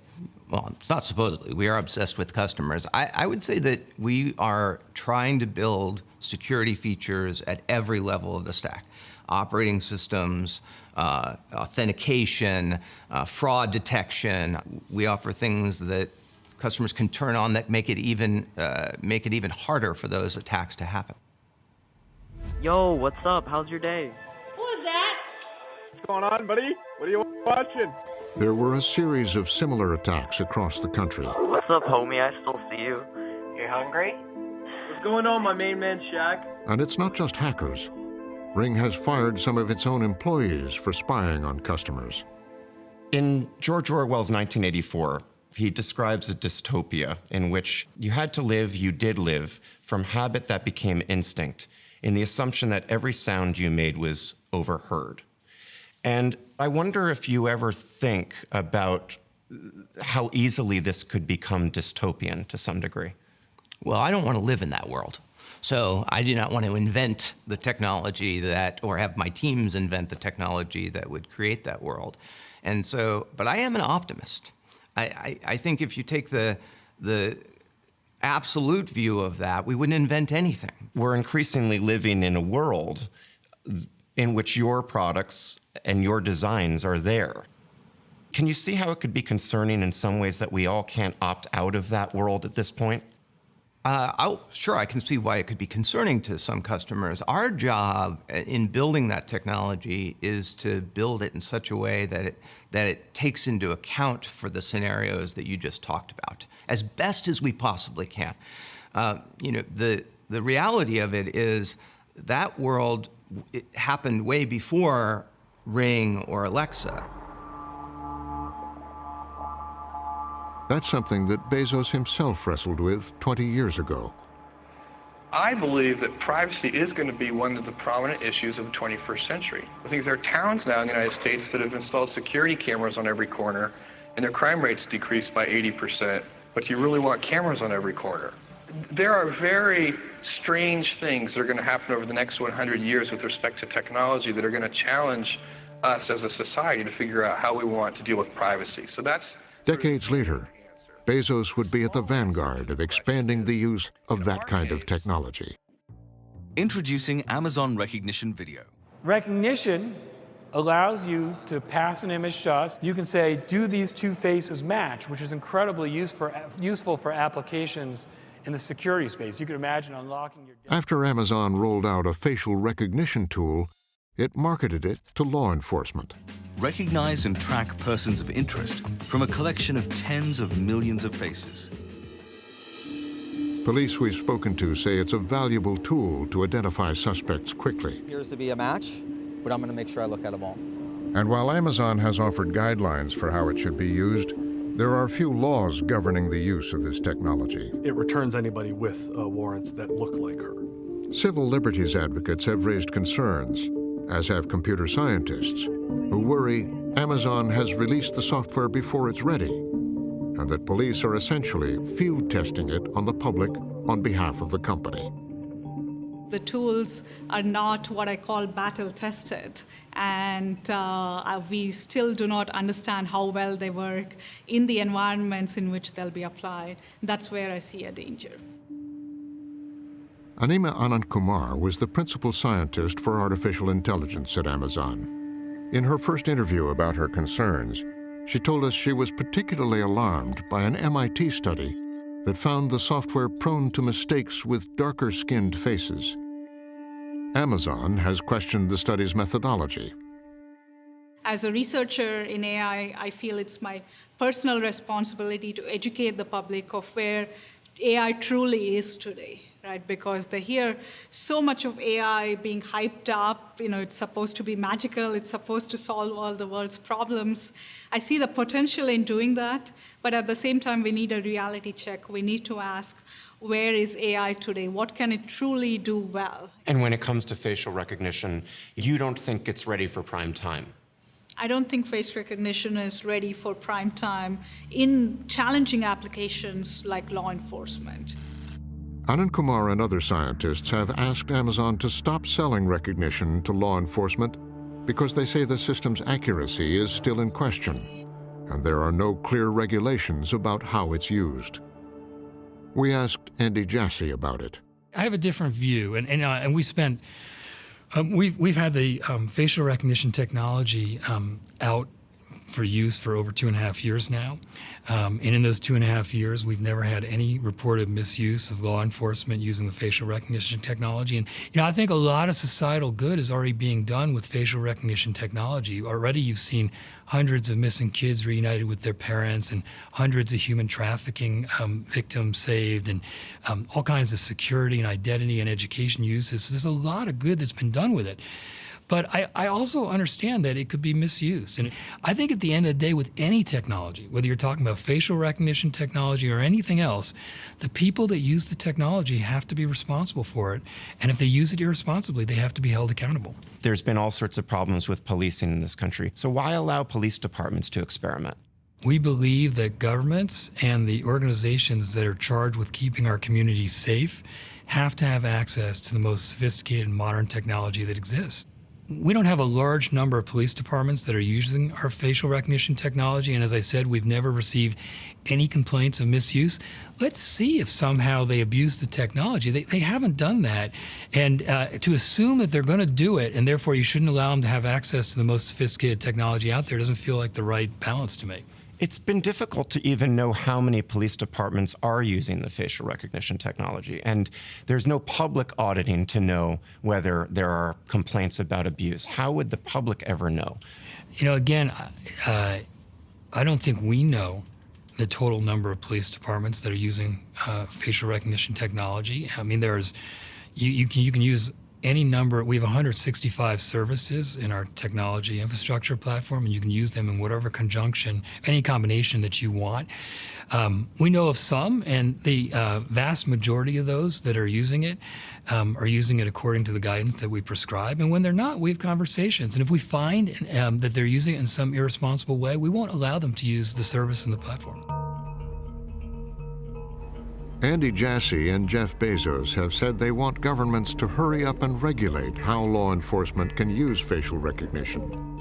But in the meantime, Amazon has forged ahead and has even discussed its services with Immigration and Customs Enforcement. At Amazon Web Services, we are and the U.S. military. Partner community to deliver for our warfighters and defense leaders for when it matters most. Bezos himself has made it clear that he sees Amazon playing a critical role in national security, as well as in commerce. We are going to continue to support the DoD, and I think we should. And if big tech companies are going to turn their back on the U.S. Department of Defense, this country is going to be in trouble. As Amazon has revolutionized one industry after another, Jeff Bezos' reputation has grown to mythic proportions. But you've called what Jeff Bezos has built a miracle. Absolute miracle. I wish I could give him a blood test or something so I could pick it out. But you want to clone him? In fact, no, I want a transfusion, actually. So Amazon is now worth $1 trillion, just 1 month behind. His every move moves the markets. Amazon advertising is just on fire. Starting a digital advertising business to rival Facebook and Google. Some breaking news on Whole Foods. Holy Jim, I cow. heard you gasp just now. Holy cow, this is such a game changer. Buying the grocery chain Whole Foods. In a record-breaking deal, Amazon is buying Whole Foods for $13.7 billion. The day the acquisition was announced, the nation's largest grocery company lost billions of dollars because Amazon acquired a company 1/12 the size. Everybody thinks Bezos is the smartest person in the world and he's going to come and crush me. Yeah. When Amazon announced the acquisition of PillPack, News of the deal sent shockwaves through an industry where the retail pharmacy sector shed billions of dollars. Well, look at this story. 3 titans of industry. When Amazon was mentioned in a press release with Berkshire Hathaway and JP Morgan saying they were looking at healthcare costs, no detail on what that meant. Healthcare companies are panicked about Amazon's forthcoming entry into the healthcare market. On the opening bell the next morning, the healthcare industry's largest player shed billions of dollars. And insurance stocks are down after Amazon announced a healthcare partnership with Berkshire Hathaway and JP Morgan Chase. Bezos basically wants to own the whole economy, right? You think he will? I kind of think he will. I kind of think that in like 10 years, Jeff Bezos owns every single thing there is. So Amazon has these Darth Vader-like abilities to just look at a sector and begin choking it of oxygen without even touching it. Amazon can begin beating competitors without even competing. You actually think that Amazon is having a negative effect on competition in the innovation economy right now? I think it's a mixed bag. I think you could argue, and there's evidence that they have inspired innovation in certain sectors. But I think there's a lot of small companies that aren't being formed because if you go in to try and raise money for an e-commerce company, it's, well, how are we going to compete against Amazon? And I said, well, the answer can be summarized in one word: impossible. All right, let's move some earth. Every single area that he enters into, he manages to succeed in a fairly major way. We had another great Prime Day.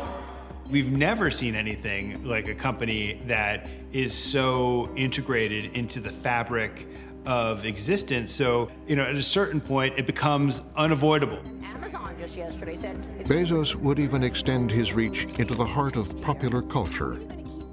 Can you imagine Macy's starting a media company? We couldn't even imagine that.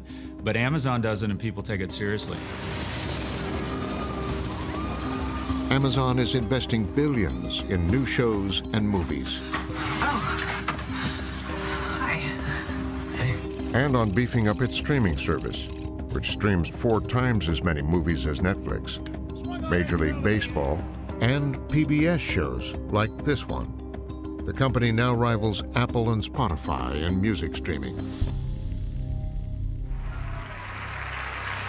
And the Golden Globe goes to Transparent, Amazon Instant Video. I want to thank Amazon, Jeff Bezos. To Amazon, my new best friend. Bezos likes to joke about how every time he wins a Golden Globe, it helps us sell more shoes. And it does that in a very direct way because when people, if you look at Prime members, they buy more on Amazon than non-Prime members. And one of the reasons they do that is once they've paid their annual fee, they're looking around to see how can I get more value out of the program.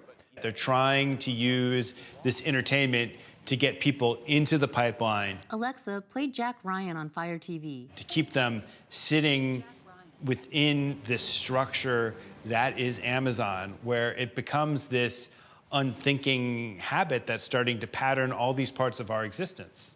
So you're doing the media stuff to encourage people to use more of Prime. Correct. Amazon is represented at the Academy Awards. Amazon is the first streaming service nominated for Best Picture. He's like one of the old studio bosses right now. He really enjoys having this place in the industry and really seems to relish being at the center of attention there. And I also want you to know, Jeff, if you win tonight, you can expect your Oscar to arrive in 2 to 5 business days. What you see now is someone who is so supremely self-confident, a guy who has become a titan. Amazon Amazon is about to get bigger. It's looking for another home in North America. Bezos and Amazon's soaring stature would be on full display in September 2017, when the company announced a contest to find a location for a second headquarters. Called HQ2. They promised $5 billion in capital investments. $5 billion. $5 billion in local investment. And 50,000 jobs. 50,000. 50,000 high-paying jobs. Cities are salivating over the opportunity. It was unprecedented because the number of jobs was head and shoulders more than had ever been offered in a deal before. This was a super high-profile auction by the most popular consumer company in the country. The company invited cities across North America to pitch themselves. How about, I don't know, here? 238 took them up on it. I chose Miami, you should too. Can't wait to see you, Amazon. I, Ebenezer Scrooge. Some with elaborately produced videos. I live in Atlanta. Amazon is demonstrating that it has the power to get thousands of elected officials to remake their workday and bow down before Amazon. I'm Mark Bound, mayor of the city of Danbury. And offer it huge tax breaks. Georgia offered $2 billion. Maryland offered $5 billion. $7 billion from New Jersey. Huge infrastructure promises, huge prime parcels of land. Philadelphia is offering the most land, 28 million square feet. They know that these places all don't have a prayer. Join us. So to those who saw it as a kind of grotesque display of corporate power to dangle 50,000 jobs and potential billions of dollars of revenue over metropolitan cities around the country, you say what? I think I used to work for the United States government. Like, we want businesses to invest in the United States. States want businesses to invest in states. City officials want businesses to invest in cities. The proposals we got, the cities made the proposals. They wanted us to come, and they presented to us why they were an attractive option. In November 2018, Amazon announced there were two winners: Arlington, Virginia, and New York City. This is by far the biggest new jobs deal in the history of New York City, the history of New York State. New York City and state had campaigned hard for it, offering up nearly $3 billion in subsidies and tax breaks. I'll change my name to Amazon Cuomo if that's what it takes. In return, Amazon promised 25,000 jobs, billions of dollars in capital investments, and a small number of projects earmarked for local community members. I thought it could be a great thing for New York. We are more and more of a tech center. We wanted to consolidate that reality. Having Amazon here would have helped immensely. But not everyone was enthused about giving billions in tax breaks to a trillion-dollar corporation. Alexandria Ocasio-Cortez says the tax break isn't worth it. Welcome to today's oversight hearing on the deal entered. Though the deal had already been finalized, the New York City Council insisted on a public hearing. It quickly turned contentious. Mr. Hausman, you mentioned that there are 5,000 employees that are currently working here in New York City for Amazon. Is that correct? Yes. Council members grilled Amazon executives on their position on unions and whether the company would pledge to remain neutral if workers in New York State tried to unionize. How many of those employees are unionized? None, sir. None. Would you be okay with agreeing to neutrality so that workers can unionize? No, sir. We respect employees. You wouldn't agree to that? Correct, sir. We would not. To go to a city council hearing, as Amazon did, and antagonize the city council. But if they wanted to start a fight, they did a great job. If they wanted to actually show that they were willing to work with this community and our values, they did a horrible job. You are in a union city, and one of the first answers to your question today is, would you be neutral? You said no. That is not a way to come to our city. It was not the reaction the company expected when it launched the contest. 2 weeks later, Amazon pulled out. Amazon is pulling the plug on its New York plans. We decided we didn't have to be there in that political dynamic. The fact of the matter is, when it turned out the governor and the mayor supporting something turned out not to be enough to persuade other critics that it was the right kind of investment for New York to make, we decided that's fine, we can go elsewhere. He said to us that it turned out that the governor and the mayor supporting something wasn't enough to persuade other critics that it was the right kind of investment for New York to make. So we decided it's fine, we'll go elsewhere. That's an idiotic statement on its face. That is pure idiocy from a guy who should know a hell of a lot better. The deal was done. Amazon knew it was done. There was noise. There was posturing by people in the political world, but the deal was done. So all we're talking about here is the background noise. In what world are there no critics? Well, yeah, in an autocratic, totalitarian world, maybe they're not allowed, and maybe that's the world that Jeff Bezos, somewhere in his mind, thinks he is entitled to. At the time, Bezos was involved in some personal turmoil. Amazon CEO Jeff Bezos and his wife of 25 years announcing they are splitting. The announcement coming amid tabloid reports that Bezos is now in a relationship with former news anchor Lauren Sanchez. The National Enquirer had been pursuing him for months. The tabloid claims it tracked him across 5 states and over 40,000 miles. Bezos saw the Enquirer's report as politically motivated. So what would be the motive here of getting that embarrassing material about Bezos and his alleged affair to the National Enquirer? Who would want to get the dirt in the press? The magazine's owner, David Pecker, was linked to two powerful men who disliked how they were covered by Bezos' Washington Post. The first was President Trump. It's put there for the benefit, the Washington Post, of Amazon. That's my opinion. The second, Saudi Crown Prince Mohammed bin Salman, who the CIA had tied to the murder of one of the Post's journalists, Jamal Khashoggi. Former CIA Director John Brennan said, "I have no doubt that Saudi Arabia would want to embarrass Jeff Bezos and hurt him financially." David Pecker demanded that Bezos publicly declare the Enquirer's coverage was not politically motivated, or he'd publish intimate photos of him. Breaking news tonight, a stunner from the richest man in the world. Rather than give in, Bezos fought back. Jeff Bezos calling out the publisher of the National Enquirer, David Pecker. Bezos published a personal account accusing the National Enquirer of blackmail, of extortion. He turned the situation around and handled it so brilliantly. He was very transparent, he was very courageous, admitted some very embarrassing things about himself, didn't try to deny it, and positioned the other individual as the bully and kicked the bully in the nuts, and somehow turned this into a net positive. I mean, this really was the PR strategy and execution of the ages. I've never seen anything like this.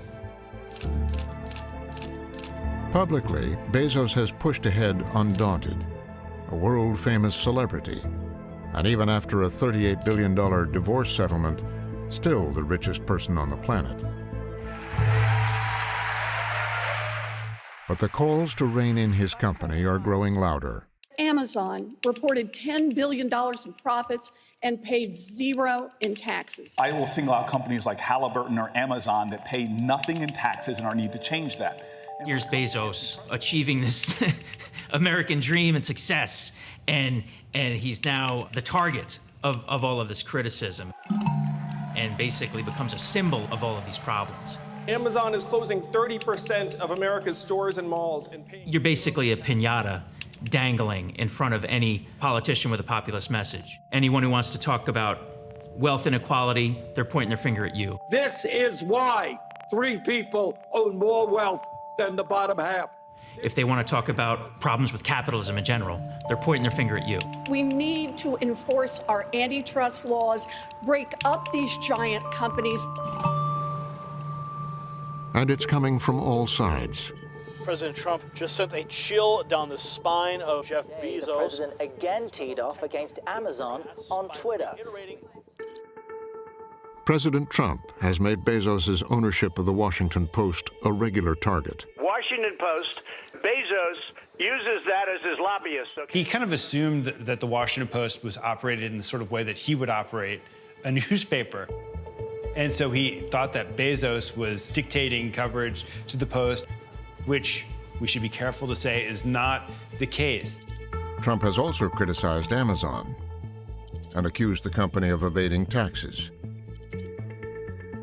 Last year, the company was competing for a $10 billion cloud computing contract with the Department of Defense. This contract would have solidified Bezos' dominance in cloud computing. This is a hugely important thing. But the company claims President Trump intervened to scuttle the deal. And we're looking at it very seriously. It's a very big contract, one of the biggest ever given. A big win for Microsoft, beating out Amazon. Amazon can protest the outcome, especially given the unusual and unprecedented comments by President Trump. But Amazon hasn't said it. It's extraordinary times we live in that one of the world's biggest corporations, Amazon, is now saying the President of the United States has corrupted our ability to win this contract. Is there any evidence of that? The evidence is what the President has publicly said. And Amazon's problems have continued to multiply. The Federal Trade Commission is now reconsidering its stance on antitrust enforcement and is looking at Amazon, as are regulators in the EU. This gatekeeper power and how the platforms are exercising it is of tremendous concern. In Washington, Democratic Congressman David Cicilline has launched an antitrust investigation into allegations of abusive conduct by Amazon and the other tech giants. Given your experience, do you agree with Amazon's statements suggesting that it seeks to act in the best interest of independent sellers? I disagree with that. We get, I don't know, what I might call bullying with a smile. We were able to get several CEOs to come to a public hearing. That required tremendous courage because there's a real potential for economic retaliation for their sharing that. We don't have the resources to fight Amazon. We could use some help. In the course of your investigation thus far, and you've had several public hearings, have you seen any evidence of anti-competitive behavior by Amazon? We have seen evidence of anti-competitive behavior by all of the large platforms as a result of their market dominance, but it sort of doesn't fall on the companies to fix this problem, it falls on us. Without objection, the hearing is adjourned.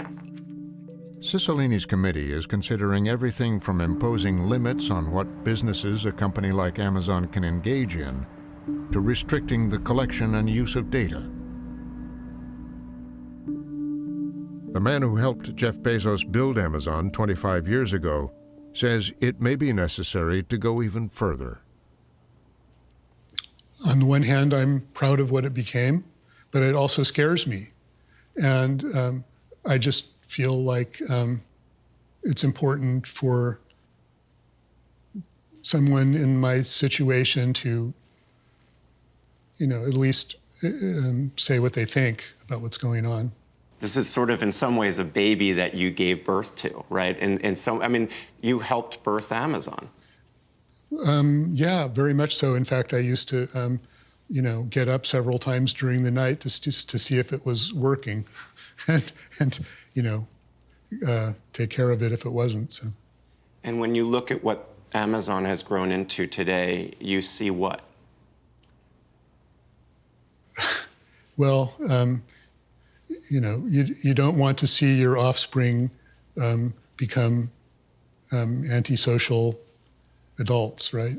So I think not all of the effects of the company on the world are for the best. And I wish it weren't so, but I had something to do with bringing it into existence, so it's partly on me. And I mean, isn't this just capitalism? Isn't this just a company doing what a company does? Yeah, yes, it is. And I think they're doing what the business schools teach people to do. And they're doing it aggressively and skillfully and with great intelligence. And they will continue to do that unless they're constrained by other forces in society. There are proposals out there to break up Amazon. Is that something you'd promote, the idea of breaking them up? I think that they're now at the scale where that could potentially make sense.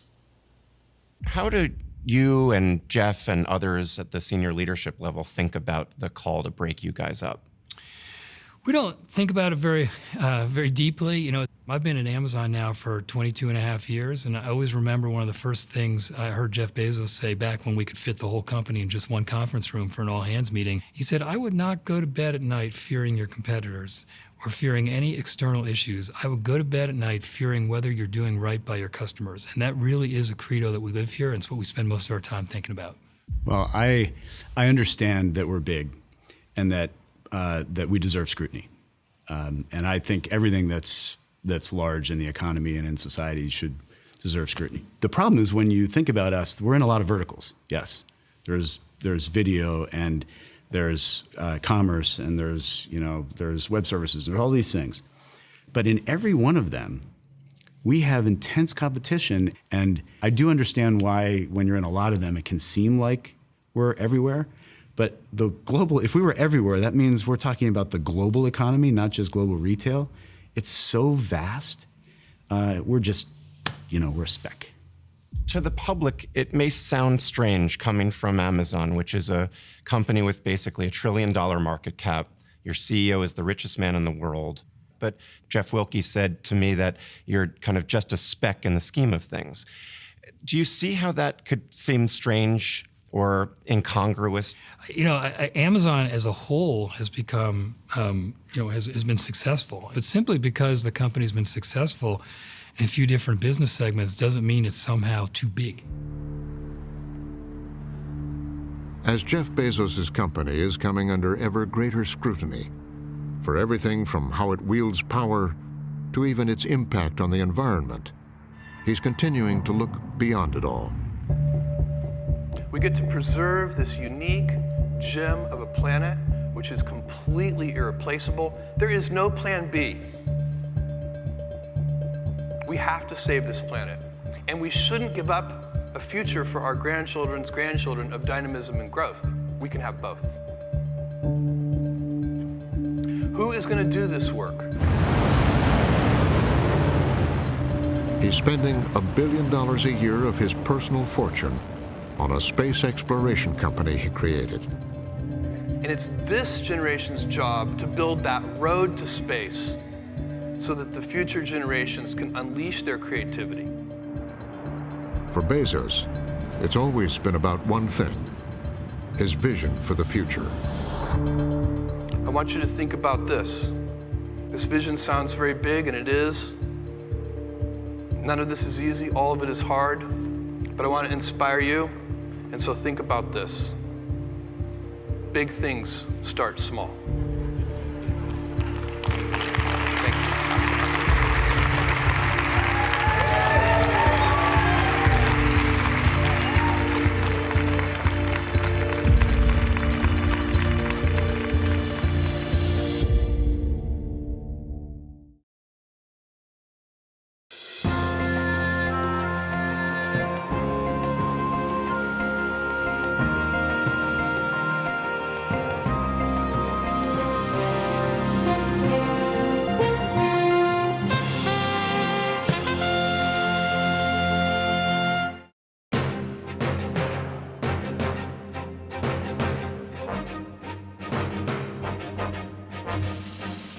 For more on this and other Frontline programs, visit our website at pbs.org/frontline.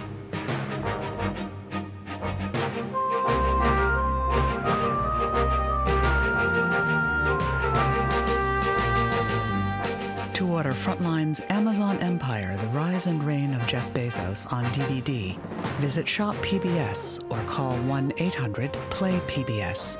This program is also available on Amazon Prime Video.